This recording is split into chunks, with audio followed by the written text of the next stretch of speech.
अब बात बारिश की। बिहार के मुजफ्फरपुर में बागमती नदी के उफान पर होने की वजह से वहां बाढ़ के हालात बने हुए हैं। गांव के गांव वहां टापू में तब्दील हो गए। जहां तक नजर जा रही है वहां सिर्फ और सिर्फ पानी ही नजर आ रहा है। वहां रमौली इलाके में पूरा इलाका पानी में डूब गया।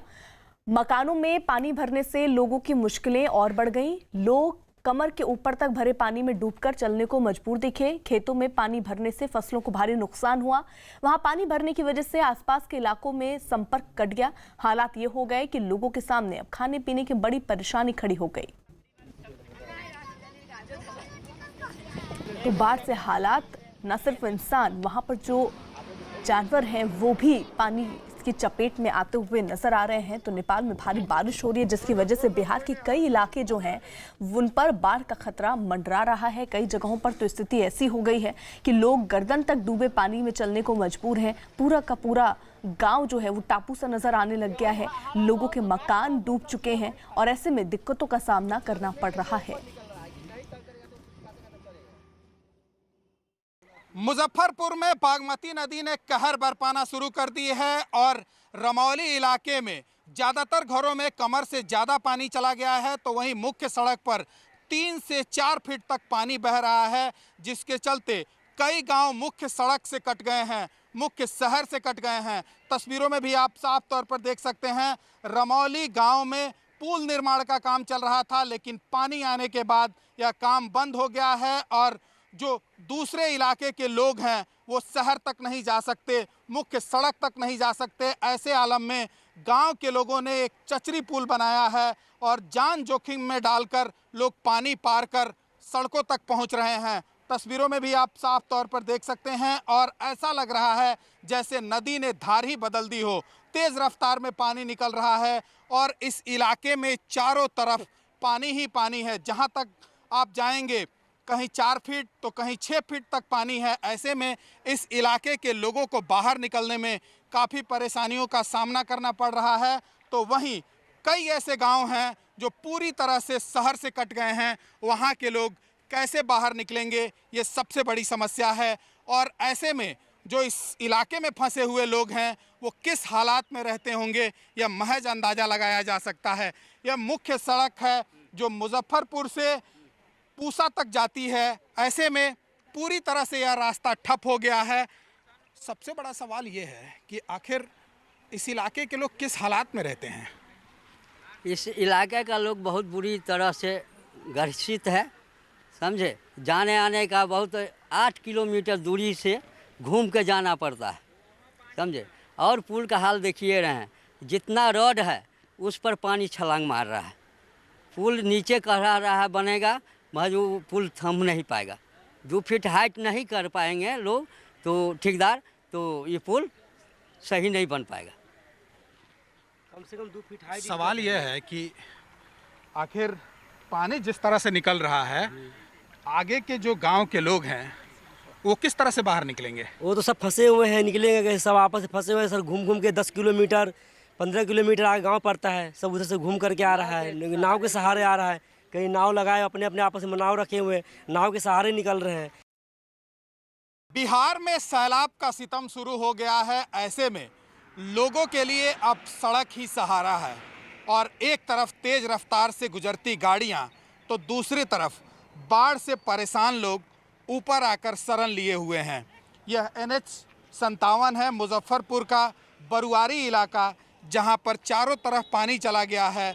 ऐसे आलम में लोग हाईवे पर आकर शरण लिए हुए हैं। लेकिन सामने तस्वीरों में आप साफ तौर पर देख सकते हैं तेज रफ्तार में गाड़ियां निकल रही हैं, तो वहीं दूसरी तरफ लोग किसी तरह से अपनी ज़िंदगी यहां पर गुजर बसर कर रहे हैं और वक्त काट रहे हैं कि शायद इलाके में पानी कम हो जाए और लोग अपने घर को वापस चले जाएं। लेकिन जो लोग अपना गांव छोड़कर इस सड़क पर पहुंचे हैं उनके लिए न तो रहने के लिए कोई ठिकाना है और न खाने के लिए कोई सामान।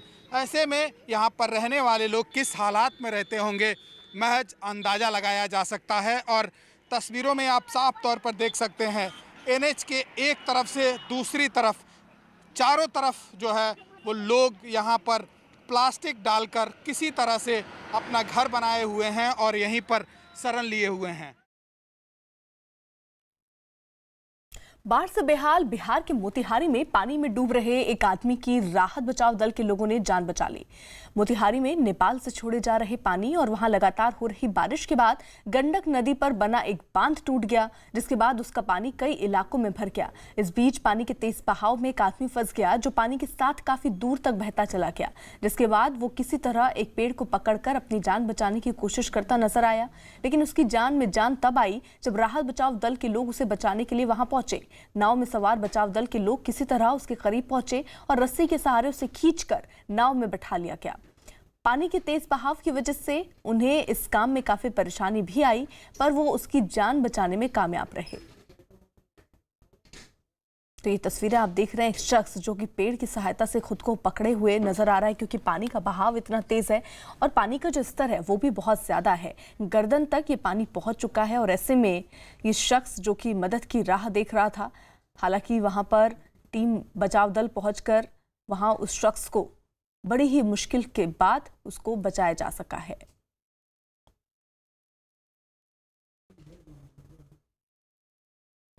वहीं बिहार के गोपालगंज में सारण नदी पर बना तटबंध टूटने से छपरा में कई गांव बाढ़ के पानी में डूब गए। हालात ये हो गए कि मुश्किल में फंसे लोगों को अपने घर छोड़कर सुरक्षित जगहों पर जाने को मजबूर होना पड़ा।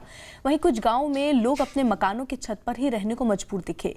वहीं कई मकान पूरी तरह से पानी में डूबे नजर आए। जहां तक नजर गई वहां तक सिर्फ और सिर्फ पानी ही पानी नजर आया। खेत, मकान, रास्ते सब पानी में डूबे नजर आए।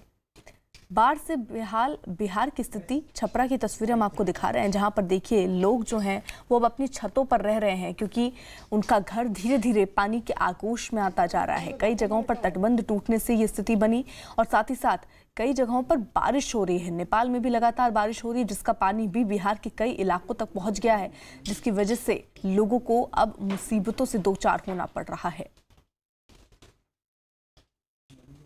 वहीं बाढ़ से बेहाल बिहार के सीतामढ़ी में कई गांव पूरी तरह से पानी में डूबे नजर आए। हालात ये हो गए कि लोग कई दिनों से अपने मकानों में फंसे थे, जिनके सामने खाने पीने की परेशानी खड़ी हो गई। इस बीच बाढ़ में फंसे लोगों को निकालकर उन्हें सुरक्षित जगहों पर पहुंचाने का काम और तेज कर दिया गया। एसडीआरएफ की टीम के इलाके के विधायक अमित कुमार भी बाढ़ में फंसे लोगों को निकालने के काम में जुटे दिखे। इस दौरान कई लोग अपने मकानों की छत पर कई दिनों से फंसे हुए थे, जिन्हें निकालकर राहत शिविर तक पहुंचाया गया।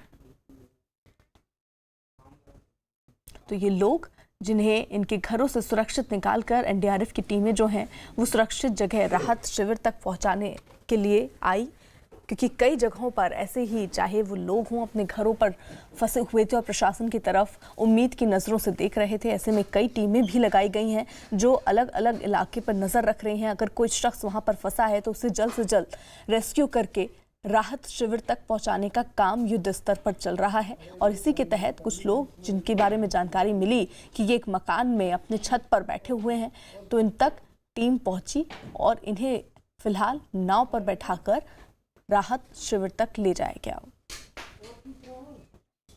वहीं सीतामढ़ी में कई गांव पूरी तरह से पानी में डूबे नजर आए। हालात इतने बिगड़ गए कि नदी और सड़क में फर्क करना मुश्किल हो गया। जिधर भी नजर गई पानी ही पानी दिखा। हालात का अंदाजा इसी बात से लगाया जा सकता है कि जिन सड़कों पर कल तक गाड़ियां गुजरती थीं वहां नाव चलती दिखाई दी।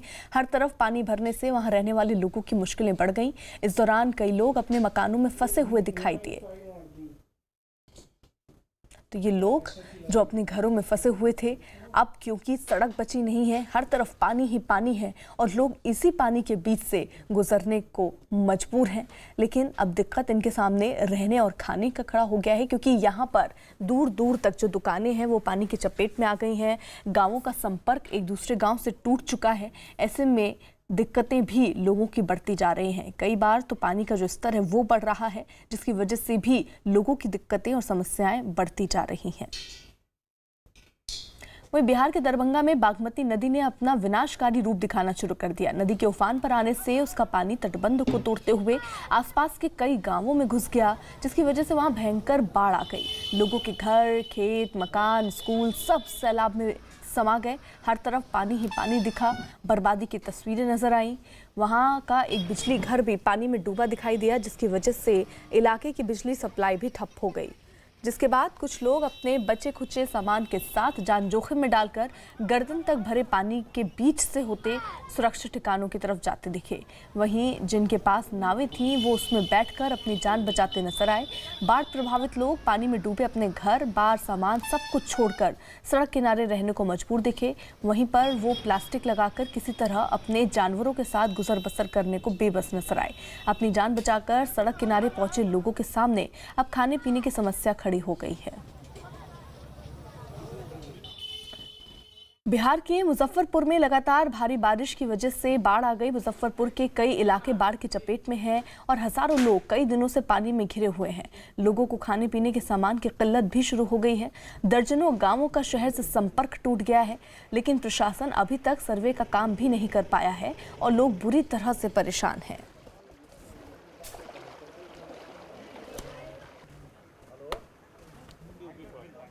तो लोग अपने घरों में ही रह रहे हैं। अब आप जहां तक देखेंगे पानी ही पानी नजर आ रहा है, कमर से ऊपर तक ये पानी पहुंच चुका है और ऐसे में बारिश अगर और होती है तो निश्चित तौर पर ये पानी का स्तर बढ़ेगा। फिर अपने मकान में रह पाना इनके लिए बेहद ही मुश्किल हो जाएगा और इसी आशंका से ये लोग दरअसल डरे हुए भी हैं। ऐसे में छोटे छोटे बच्चे हैं जिनके सामने भी खाने पीने की दिक्कतें खड़ी हो चुकी हैं। पानी का बहाव अगर आप देखेंगे तो अंदाज़ा लगा सकते हैं कि ऐसा लग रहा है कोई नदी वहाँ तेज़ रफ्तार के साथ बह रही हो। वाहन ठप पड़े हुए हैं। लोगों को या तो पैदल ही अपनी जान जोखिम में डालकर सफर तय करना पड़ रहा है या नाव का सहारा लेना पड़ रहा है, लेकिन सबके पास नाव ना होने की वजह से भी लोग अब इस पानी में आधे डूबे जा गुजरने के लिए मजबूर हैं। बागमती नदी के बाढ़ का पानी मुजफ्फरपुर के गायघाट इलाके में अब तबाही मचाना शुरू किया है। गायघाट का जो 6 पंचायत है वो बुरी तरह बाढ़ से प्रभावित है। हालांकि लोग बताते हैं कि कई दूसरे पंचायतों में भी जो बागमती के बाढ़ का पानी है वो जा रहा है। मैं अभी बरवाड़ी पंचायत में हूँ और आप देखिए ये सड़क है, पक्की सड़क है, लेकिन जो आबादी बसी हुई है पूरी तरह घरों में पानी जा रहा है और जो जलस्तर है उसमें लगातार बढ़ोतरी दर्ज की जा रही है। तो जाहिर है जो इलाके के लोग हैं उनकी समस्या भी अब बढ़ती ही जा रही है और अब जितने बाढ़ पीड़ित हैं उनकी निगाहें प्रशासन की ओर टिकी है कि कैसे उन्हें तत्काल राहत मुहैया कराया जाए। क्या आप लोग कर रहे हैं, कुछ सूची बता रहे हैं? हमारे 6 पंचायत से डीएम साहब का कल आदेश हुआ है कि सूची जमा कीजिए, पैसा तुरंत ट्रांसफ़र होगा, लेकिन फूड पैकेट अभी अवेलेबल नहीं है जो कि तैयार किया जा रहा है। फूड पैकेट आने के बाद बंटवारा किया जाएगा। पोलोथीन कुछ बटा है, पूरे घरों में पानी है। हाँ, पूरे घरों में पानी है। यहाँ 6 पंचायत पूर्ण रूप से प्रभावित है। इसमें नहाना ना और अच्छा लगेगा कि पानी में सिलेंडर लेके बच्चा खेल रहा है। बिहार के कटिहार में कई लोग बच्चों को टॉफ़ी चॉकलेट का लालच देकर उनसे गैस सिलेंडर को नदी के इस पार से उस पार भिजवाते दिखे हैं। और ये तस्वीरें हैं कटिहार की भासना नदी की, जहां बच्चे जान जोखिम में डालकर तैरते हुए सिलेंडर इस पार से उस पार ले जाते हैं। नाव से नदी पार करने के 20 रुपए लगते हैं, लेकिन कुछ लोग बच्चों को चॉकलेट का लालच देकर गैस सिलेंडर को इधर से उधर भेज देते हैं। तो छोटे छोटे ये मासूम बच्चे जिन्हें चॉकलेट और टॉफ़ी का लालच दिया जाता है और ये इस बात का अंदाज़ा भी नहीं लगा पाते हैं कि लालच उनके ऊपर कितनी भारी पड़ सकती है अगर थोड़ी सी चूक या लापरवाही यहाँ पर हुई, क्योंकि पानी का बहाव कब यहाँ बढ़ जाए ये भी नहीं कहा जा सकता है। लेकिन इसी जोखिम को उठाते हुए ये बच्चे इस तरफ से उस तरफ जाते हैं हाथों में सिलेंडर लेके। तो ये हाल है बिहार के कटिहार का, जहाँ बच्चे जो हैं वो तैरकर अपनी जान से खिलवाड़ करते हुए इस सिलेंडर जो है उनको इस पार से उस पार तक पहुँचाते हैं। वहीं राजस्थान के चूरू में हुई भारी बारिश की वजह से वहां कई इलाकों में पानी भर गया। भारी बारिश की वजह से सड़कें पानी से लबालब भर गई। हालात इतने बिगड़ गए कि नदी और सड़क में फर्क करना मुश्किल हो गया। जहां भी नजर गई पानी ही पानी दिखा। इस दौरान कई लोग कमर के ऊपर तक भरे पानी में डूबकर चलने को मजबूर दिखे। वहीं सड़कों के किनारे बनी दुकानों में भी पानी भर गया, जिससे दुकानदारों की परेशानियां बढ़ गईं। हर तरफ पानी भरने से वहां रहने वाले लोगों की मुश्किलें भी बढ़ गईं।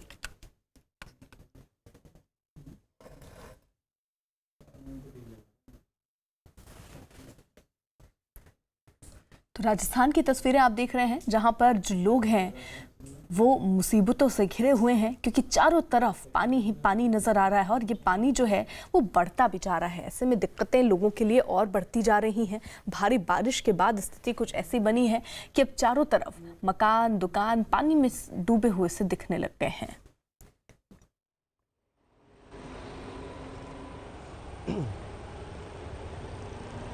देखिए, दिल्ली को क्राइम कैपिटल कहा जाता है मुल्क का, और ये इसलिए कहा जाता है क्योंकि कोई ना कोई ऐसी वारदात यहाँ पर होती रहती है जो सोचने पर मजबूर कर देती है। कल रात यहाँ पर Lodhi state area, VIP area है दिल्ली का, वहाँ पर सीआरपीएफ की 122 बटालियन पोस्टेड है। एक सब इंस्पेक्टर ने एक इंस्पेक्टर की हत्या कर दी और उसके बाद खुदकुशी कर ली, अपने आप को गोली मार ली। और ये सब लोधी स्टेट के बंगला नंबर 61 में हुआ, जो बहुत वीआईपी एरिया माना जाता है इस इलाके का। देर रात का ये वाकया है, ये वारदात है। 10:30 बजे के आसपास इंस्पेक्टर दशरथ सिंह खाना खा रहे थे अपने कमरे में, जब सब इंस्पेक्टर जनरल सिंह वहां पर पहुंचे और उन्होंने उनको गोली मार दी। फिर गार्ड रूम में गए और खुद को गोली मार ली। पुलिस का ये कहना है कि बंगला एमएचए के पास था। और इस पूरे वारदात के बारे में और जानकारी देने के लिए मेरे साथ मेरे सहयोगी जावेद मंसूरी हैं। जावेद, मैं आपसे ये जानना चाहूँगा कि क्या पता चल पाया है, किस वजह से ये पूरी वारदात को अंजाम दिया गया? पहले इंस्पेक्टर को मारा, फिर सब इंस्पेक्टर ने खुद गोली मार ली। कोई रंजिश थी, पीछे कोई लड़ाई झगड़ा था, क्या था ये सारी वारदात? देखिए, बड़ी घटना हुई है और दिल्ली के सबसे पॉश इलाकों में, अगर अभी हम मौके की तस्वीर आपको सुहेल दिखाना चाहें, देखिए ये बैरिकेड्स इस रास्ते पर लगा है और ये रास्ता जो आप देख रहे हैं यही 61 लोधी स्टेट की तरफ जाता है। बीती रात करीब 10:30 बजे की घटना है, जब सब इंस्पेक्टर करनेल सिंह ने जो अपने इंस्पेक्टर थे दशरथ सिंह, उनको गोली मारी और फिर खुदकुशी कर ली। पुलिस से लगातार अपडेट्स लेने की कोशिश की जा रही है। पुलिस इस मामले में जो जानकारी दे पाई है वो यही कि जो पहले हत्या की गई, फिर खुदकुशी की गई। अभी सबसे अहम सवाल यह है कि ये नौबत क्यों आई, इसकी वजह क्या है, एक सब इंस्पेक्टर ने हत्या क्यों की अपने सीनियर की, ये बड़ा सवाल है। और इसकी वजह क्या थी, अभी तक पुलिस ने इसकी जानकारी नहीं दी है। फिलहाल जो बताया जा रहा है कि जैसा कि आपने बताया कि एमएचए को अलॉट थे ये जो बंगला है 61 लोधी स्टेट, लिहाजा यहाँ पर बैरिकेड्स लगाया गया है। अंदर जाने की अनुमति नहीं है। स्पॉट के तस्वीरें अभी हम नहीं दिखा सकते क्योंकि यहाँ पर बैरिकेड्स लगाए गए हैं। फिलहाल पुलिस इस पूरे मामले की तफ्तीश कर रही है। क्या कोई नौकरी का दबाव था या कुछ और वजह थी, निजी रंजिश थी, इन तमाम पहलुओं पर जो है दिल्ली पुलिस इस पूरे मामले की जाँच कर रही है। शुक्रिया जावेद। और तफ्तीश जारी है। अभी ये पता करना है कि कोई आपसी रंजिश थी या फिर सर्विसेज में ऐसा पहला मामला नहीं है, पहले भी इस तरह के मामले हो चुके हैं। तो क्या वजह है, क्या कोई साइकोलॉजिकल प्रेशर है जिसकी वजह से इस तरह की वारदात लगातार हो रही है? उधर यूपी के गोंडा में पुलिस ने अगवा किए गए एक कारोबारी के 8 साल के बेटे को वारदात के कुछ घंटे बाद ही सुरक्षित छुड़ा लिया। यूपी एसटीएफ की टीम ने मुठभेड़ के बाद बच्चे को सुरक्षित बचाने में कामयाबी हासिल की। इस मुठभेड़ में यूपी पुलिस की क्राइम ब्रांच ने भी एसटीएफ की मदद ली और इस मुठभेड़ में पुलिस ने एक महिला समेत 4 बदमाशों को गिरफ्तार कर लिया। मुठभेड़ के बाद सुरक्षित छुड़ाए गए बच्चे को एडीजी प्रशांत कुमार ने उनके परिवार वालों को सौंप दिया। पुलिस ने वारदात में इस्तेमाल गाड़ी भी बरामद करने का दावा किया है।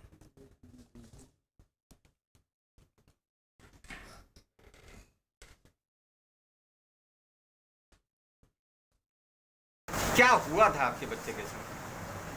वो सैनिटाइजर और मास्क देने के लिए आए थे, तो बोले सरकार की तरफ से ये दिए जा रहे हैं तो आप लोग पूरे घर का नाम लिखवा दीजिए।